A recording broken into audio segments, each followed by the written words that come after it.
একটি শিক্ষণীয় কন্টেন্ট। একদিন একটি লোক একটি কোম্পানিতে সেলসম্যানের ইন্টারভিউ দিতে আসে। তাকে তার অভিজ্ঞতার কথা জিজ্ঞেস করলে সে বলে, আমি ছোটোবেলায় গ্রাম থেকে মুরগি চুরি করে শহরে আসি। সেই টাকা দিয়ে প্রথমে বাদাম, পরে ইঁদুর মারার ঔষধ থেকে শুরু করে আরও অনেক কিছু বিক্রি করেছি। তাই আমার অভিজ্ঞতার কোনো কমতি নেই। এসব কথা শুনে চেয়ারম্যান ভয় পেয়ে গেল এবং চিন্তা করতে লাগলো কী করা যায়। চেয়ারম্যান বলল, তুমি কি সব আজে বাজে জিনিস বিক্রি করেছো জীবনে? আমার প্রোডাক্ট তুমি বিক্রি করতেই পারবে না। লোকটি বলল, আচ্ছা ঠিক আছে, তাহলে একটা পরীক্ষা নিয়ে ফেলুন। বলুন কি বিক্রি করে দেখাবো? চেয়ারম্যান কিছুক্ষণ চিন্তা করে বললেন, এক কাজ করো, আমার এই ল্যাপটপ আমার কাছেই বিক্রি করে দেখাও।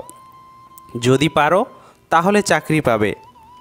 লোকটি কিছুক্ষণ চিন্তা করে বলল, ঠিক আছে, পারবো।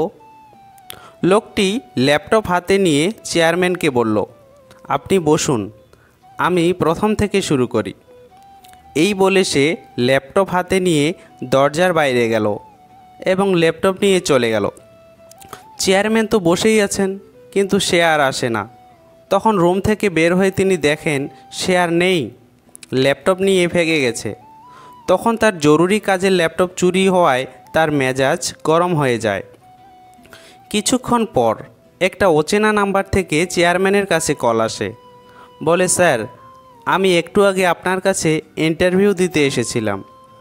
আপনার ল্যাপটপ এখন আমার কাছে।